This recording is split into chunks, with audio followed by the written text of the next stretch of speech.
Hi, and welcome to another edition of Adventures in Book Scouting.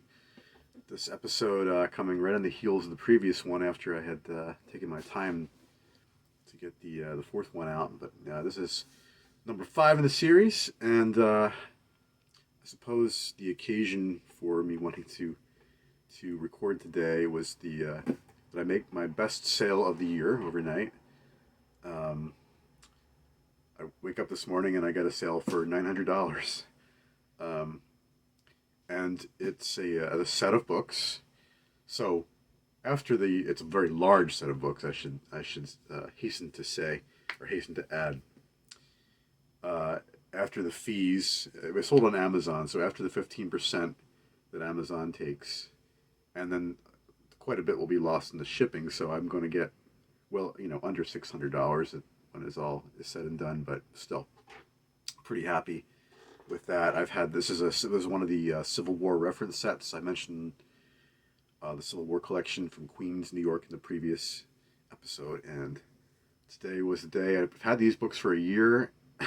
Some sets have sold, some sold earlier on. Some, I've been tempted to just try at auction. They're not, they're just taking up a lot of space in my house. This is 40. This is a 43 volume set. I'll hold up a sample volume. It's pretty exciting, right? This is Confederate veteran bound edition, bound copies of the magazines from 1925. 43 volumes, so this will be multiple boxes, obviously. At least 4, I would think. And the post office I'm sure, will be thrilled with me when I'm bringing in, you know, Amazon only lets you print the postage for the first package, and then you have to pay over the counter for the others. So they'll be just thrilled to see me come in with my hand cart and my 50, 60 pound boxes that I'll have to pay for over the counter.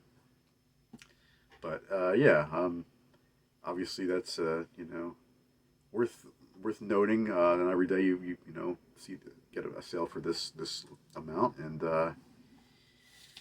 happy. I'm pretty sure I've spent a lot of money for the Civil War books last year, more than I ought to have. It was a set that, or it was a collection where the owner sent me images and described them, but a lot of them were in rough shape, rougher than I could have discerned. Don't usually make an offer based on sight unseen. It's really important to the condition of books. Even just reference books is important. Unless you really have the only thing out there, only one. Which this is a pretty scarce set, which of course explains the price tag. But even so, this is a pretty clean set. All the books are in this kind of condition. So yeah, I wanted to mention that. There were some other sales that came in yesterday, which I've already packaged. Sorry, they were sort of run of the mill. The prices for those weren't so great. Nothing to really show off. They were really between the $10 and $20 range.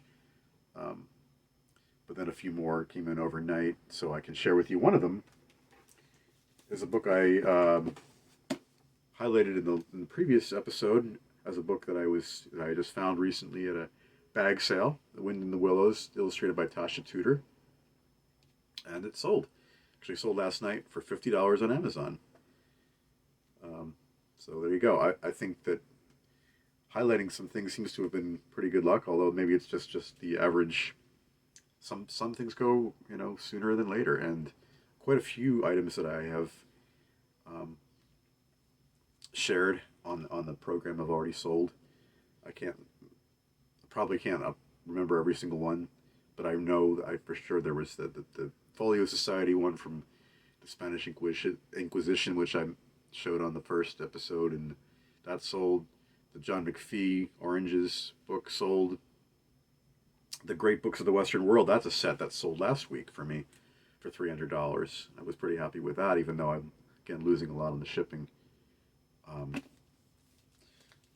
And then this one now, just like that, is sold. I know there was at least one other, maybe two, but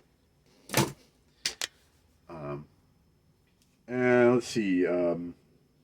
This is a book that I bought a few years back when I was still new to the town where I'm living in, and somebody in the town was selling books that they had picked up from the collection of a history. It was an estate sale in the Lehigh Valley, which, excuse me, if you're not from Eastern Pennsylvania, Lehigh Valley refers to the pocket of Bethlehem, Allentown, Easton, Pennsylvania. They bought these books on the cheap, I guess, from a history professor, and then they just sat in their house and they didn't know what to do with it, and they were selling them pretty cheap. So I got a hold of them, and they've been slow to sell, as you would think with these kind of very esoteric titles. This is a $20 sale, but Rural Disorder and Police Reform in Ireland, 1812 to 36. There's a market and an audience for every book. Eventually, that's one you certainly couldn't put at auction, no matter how long it would take to sell. You just gotta wait it out. And here's another one. This is a book I bought recently at the Wissahickon Valley Library that I mentioned in I think the second installment of the show. And they were selling the hardcovers and the paperbacks at that sale are $1 each. The Great Philosophers, Carl Jasper's. Not a title that I had been familiar with of his. He's sort of more a theological author from mid-20th century, and this went for $30. A nice, sturdy hardcover edition of a book that an author who is. I don't think a lot of his books are probably still not in print or no longer in print, but there's a lot of people who his work is still obviously very relevant and sought after, and so happy to make that sale. But also, I just wanted to use this time. I didn't want to delve into the sharing of too many books this time, especially since I had an episode previous pretty recently. I was just thinking about people who might be watching and what may be leading them to want to watch, or and I know there is a lot of people, as I've mentioned, who are considering a path in online book selling, whether part time or full time, and people have a lot of questions, I'm sure, about whether it's a viable it's a viable gig, a side gig, or even as I hesitate to call it a career, but I mean that's basically what it's become for me. Pardon my allergies. They're really brutal right now, this time of year, late in May. What I wanted to go into was my own personal story about how I ended up where I am as an online bookseller, what specifically what enabled me to break free of a part-time status while I was still working. I was doing this while I was still working at bookstores for a while, and so what enabled me to eventually become the full-time seller that I now am. And everyone's got a different story, and I'm certainly curious about yours and anyone's. What got you to this place? If books, the love of books, I mean, as you would think, is always a common denominator. Not necessarily. There are people I see scanning the books in with library sales that they don't seem to have the first idea about books, or they don't seem to have respect or appreciation for them. Just a sense I get in a lot of cases. I could be wrong, but I'm sure there are a lot of people who are in this line of work who love of books, wanting to be around books, was the first impetus. That's what led me to work in bookstores, certainly.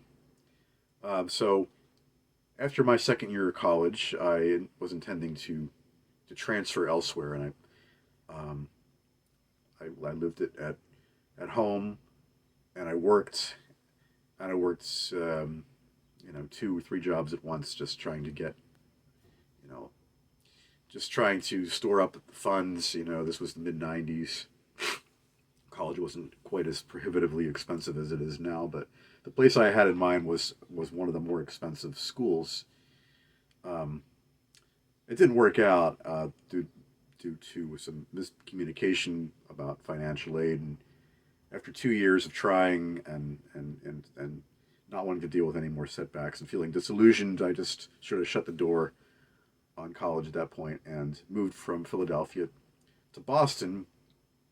I had a friend in college who had transferred up to a school there, and then I had the idea of pursuing something musically with him. Um, it never really worked out, but it was in Boston where I got my first bookstore job at the Harvard bookstore, like technically in Cambridge, um, and that hooked me. Uh, I initially had been working in lower end, even lower than book selling bookstores, retail sorts of jobs, cafes, grocery stores, and I wanted to make a break from that. And I thought, books or records. That's where I want to. I didn't really have too much of an idea where what I wanted to do. I suppose what I really wanted to do was pursue something in the arts creatively, and and just sort of use a job as sort of a means to an end, and maybe meet some like-minded people, and and just be in that environment where I thought it would be tolerable to if I had to work to make ends meet. Of course, what you do when you're in your early 20s and on your own for the first time. So I was really happy, to say the least, to land this job at Harvard Bookstore. Harvard Bookstore is an independent store, not affiliated with the university, but it is right directly across the street from the university. It's been there since 1932, so it's got pretty good and long standing as an independent bookstore in the area, and it's certainly outlived so many in Harvard Square over the years, and better yet, they sell new books on the first floor and used books in the basement, and the staff is disproportionately new books, and I managed to get luck out. I got hired in the used book department, and I was one of three staff members down there, and I don't want to go into too much detail about what that job was like. I maybe will return to it. I'm sure I will in future episodes. But suffice to say, it was something I loved and wanted. I knew it. Just like this was the work I felt comfortable with. I just enjoyed seeing what different books people brought in. I wanted them to bring in more and more. I couldn't get enough. I refer to it now as my really my surrogate education, because I got to learn. I got to just being around the books, got to learn so much about what different authors were about, different subjects. I mean, books encompass the entire world, and and I found so many things that interested me, and we got such a great employee discount. They went by strictly by the original cover price of the books, and employees got 75% off the original cover price. That means if someone had bought in some paperbacks from the 50s or 60s that had a price tag of 25 cents, 35 cents, yes, you'd get 75% off that. So very easy to amass a pretty large library, and sort of I haven't looked back from there. Uh, so that lasted as after that happened. After the first year I lived in Boston, I was still kicking around doing these cafe gigs, and increasingly hating them. And after a year, after applying several times, I was able to get the job at Harvard Bookstore. And Boston was a mixed bag. I wasn't able to keep up with the cost of living there, which I'm sure it's gotten even more pronounced. Um, I ended up living at 5 different addresses in the 4 years I lived in Boston, Cambridge, Somerville, and finally, after the last exit or exile, I guess, when I was notified I'd have to find another place, or to leave. After looking for about a month, I decided that as much as I loved the job and I didn't want it to end, and I decided to vacate Boston and return to Philadelphia, where my family, a lot of friends were, and And so I figured, well, I just find a bookstore that I, could work at and just continue in that line of work. I knew what I wanted to do, and I had my sights set on this place called the Book Trader, which was in a prime location, Fifth and South Street, sort of a cultural hub in Philadelphia. One of them, at least at the time, South Street is sort of changed into something that's certainly could not be described any longer as a cultural hub. But um, and so sort of skipping around a little bit. It took me a while to get in there. And I wasn't I wasn't having any success finding a bookstore where I either would take me or where I wanted to work, and I wasn't sure what else to do. I was working as a delivery contractor for a few months and over the winter. This is 2000, 2001. And then I found an ad put out by a company, Harvest Book Company, which a name much might sound familiar to veteran online sellers. They're no longer in existence, but up to the last few years, they were a pretty big online presence at the time. In fact, they had a huge. They were sort of like one of the first mega listers. They had a huge warehouse, and they had an affiliation with Borders, who would refer any requests for out of print books to Harvest. So they were, when I joined them, they were the good times were rolling, and they were expanding their staff, and I learned so much from being there. I learned about this was my introduction really to online book selling versus retail storefront type of book selling. But even so, I felt very isolated working in this suburban warehouse. Things were not, great for me socially or at that time of my life. And when Book Trader finally called me, I didn't have to think about it. I jumped to them, and I was working in the place where I thought I wanted to work, but so I only ended up being there for 6 months, and I was ended up getting fired the first one and only time I ever was fired from a job, and it, um, well, I could go into the reasons, but they were in this terrific location, and when I had been at Harvard, the used book department carried the store to the extent.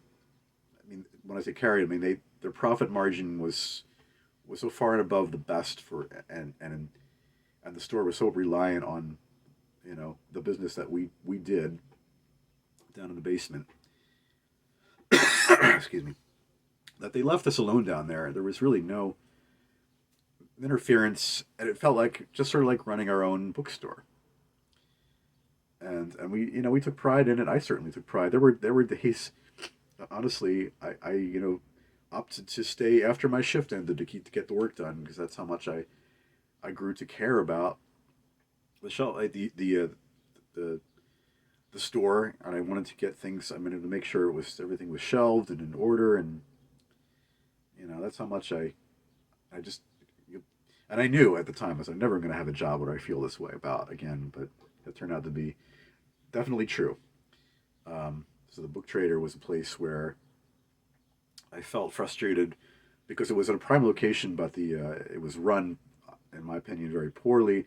The owner took really no care in presenting. It was a very the owner and the bookstore kind of reflected his personality, which in a word I would say was disheveled. Random stacks of books everywhere, and dust collecting on the tops of the books. They would never cull the books; it would just sit there for years.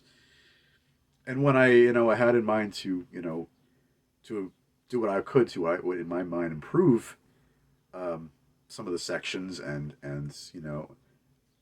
really actually work on alphabetizing and dusting, and I wanted to take pride in what I did, but this was resented instead of appreciated, and it became very clear that there was a personal issue between the owner and me, and I didn't really see it coming. But right after Christmas, um, immediately after Christmas, the day after New Year's, January 2nd, which is turned out to be a pretty significant calendar date in my life because uh, 12 years on, that was the date that I first met the woman who would become my wife. Um, so it was shocking to me, and as much disrespect as I had, and I was probably plain to see for the owner, I was sitting there just in disbelief. Certainly that we can work something out. We can give me a second chance. I was groveling.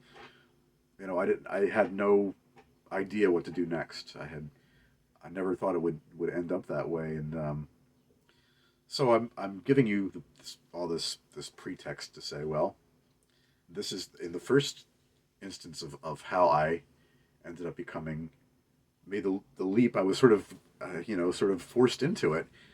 Who knows how, if and when it would have ever taken place, but not really having an idea what to do. Um, I had some savings to fall back on. I had an expensive apartment at the time because I had taken it in hopes that I would be able to secure a roommate. I wanted to where I had this idea that I wanted to work on South Street and I wanted to live nearby in one of the neighborhoods nearby, and it was not cheap, and I was making payments on a car at the time, not in a great position to be canned and without an idea of what to do next. But even though I guess I did apply to some places. What I did, I found I was just relying on the income from my book selling, my online book selling, which was, at the time probably only had 100, 200 books.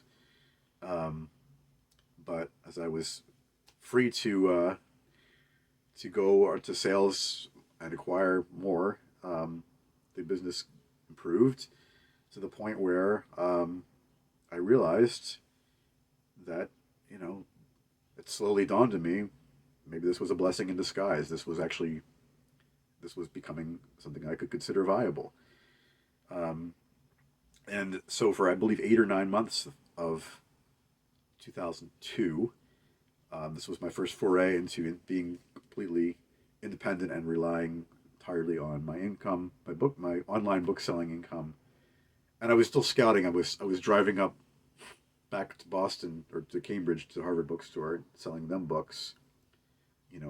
When I would get a carload, because I knew what they were looking for and I knew exactly how much they were paying for books. Um, and then one of the times I attended one of the Harvest books, they would have bag sales just for things that they wanted to just get rid of, that they didn't feel like was suited their needs. And I would go in and I couldn't believe I would find, you would think that this is their business to know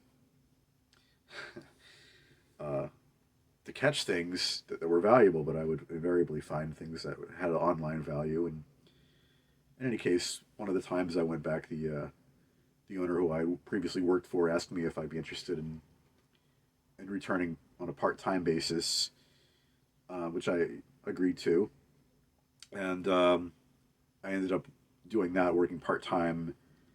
And sometimes I would, there were times that it came to pass that I was looking. Circumstances in my life were such that I was starting to plan a cross-country move, and I knew I was going to have to save to finance that. So toward the time of the move, I started working more full time again. Um, and so in 2003, I moved to Tucson, Arizona, and after 3 years there, to Portland, Oregon, and found that I wasn't able to. I was able to work in bookstores. I worked in a place called Bookman's in Tucson, two different locations. A place that started off as a bookseller, but ended up branching out into all sorts of anything used, from all sorts of media. and even furniture and knickknacks and things like that. And then, but the Bookmans and the Pals, where I ended up working in Portland, as I mentioned previously, um, did not offer any part time flexibility. So, and I also found that it was much harder to acquire books out in West. You'd have to go drive a lot further, work a lot harder to try to find inventory. East, the Northeast, where I had been, I was just I was spoiled. I mean, there's just books everywhere. There's towns on top of towns, and such density and a lot of colleges in the area, and the quality of books was you know pretty outstanding. Tucson is a university town, and I thought um, the quality of books was pretty good there, but in and of itself, I mean, it was just there's no um, there's no suburban underpinning where you can just go to different towns around in the area and scout around. It was just basically it was either Tucson or then you had to travel up to Phoenix or God knows where. um, so I found that I mean it was frustrating having to go back to full time work, but at the same time I recognized that there wasn't enough. It seemed to me, maybe if I were there now, I'd be more resourceful about looking for big collections or something. I don't know, but um, so I worked full time at Bookman's, and then I want to go up to Powell's, and they only allowed part time positions for cashiers. I did that for a year before I couldn't stand it any longer. The second year, I worked full time as a what was called a sorter. I'd go through. I mean, it was kind of fun. You're up away from all the hubbub of the store, and away from the customers, just up there looking at all the books and pricing them, and you know sorting them to be you know uh, spread out over this immense store, and actually um, I enjoyed that at least the second year, even though I was working full time. But I had in mind all along, the entire time I was living out west, and particularly when I was in Portland, I had in mind that I was going to be coming back east, and I really after it was those 9 months that I had been unable to work independently, and I saw that I could, I really got a sense of confidence that I could do this, and I had in mind, I was like, well, I'm working full time now, but this when I go back east, I want to pursue this business on my own as full time. I don't want to keep working for people. I don't want to keep, you know, subjecting myself to arbitrary rules and time cards and lunch breaks and things like that. And to my everlasting satisfaction, um, well, I moved back. The timing of it wasn't great. I moved back east at fall of 2008, which was good in the sense that it enabled me to celebrate the Phillies World Championship that year, but not so great in that it coincided with a huge financial crisis, and book sales were completely dead for a while, and it was pretty unnerving after I'd spent all the money to move again. And so I felt compelled to take another part-time job. It was at a textbook uh, warehouse company, and it was pretty miserable, and it wasn't close to where I lived. Came 2009, and things picked up enough so that I was able to um, discard that. And so since, let's say, late spring 2009, so we're basically right at, that's 14 years ago from this time of the season. 14 years since I last had a job that engendered a paycheck. Um, I've been completely self-employed since that point, and it's worked out pretty wonderfully. As I mentioned, you know, from there are certainly lapses which can be difficult to retain your sense of optimism or confidence through. But I found through the years it's a remarkably consistent income year to year. There have been times when I felt like I wanted to just feel like I need to push and try to find a way to uh, to make more, and those efforts only seemed to push me further back because I would be acquiring more books and spending too much time with that, and it seemed like the more I paid, the more of a dent it would put into my overall income. So I've learned to just um, you know I, be reasonably content with the level of income I've been able to derive from book selling, and it is what it is, and I'm thankful for it. Um, Everyone's in a different situation. I'm just sharing my own. As I said, at the time that I had been fired, I had some savings. I've had some savings to fall back on through at times through the years. There have other been times I had no savings, um, and and I went without health insurance for many years. I'm presently on my wife's health insurance. My wife has a more conventional and well-paying job, and I pay for my son's health insurance, but I'm on her insurance for many years though. I was youngish and in good health, and I felt like it was I could risk not, and some people would never see fit to do that. My family would always question me about it, and they couldn't understand or believe how I could, function without knowing, that I had the blanket of health insurance. Um, I can say that it never came back to burn me. Fortunate, I suppose. Um, but And so that leads me to where I am now. And but as I said, everyone is in a different position. You may not be able to swing it without insurance. You might have a different economic or family situation. It definitely helps if you are younger and if you have a means to travel. Um, if you're in the Northeast where I am, you really don't have to exert yourself too much with traveling because the books are all right within a pretty efficient radius. There have been times when I've gone as far south as Baltimore, or as far west as Harrisburg. And I've mentioned I've gone to sales out of state.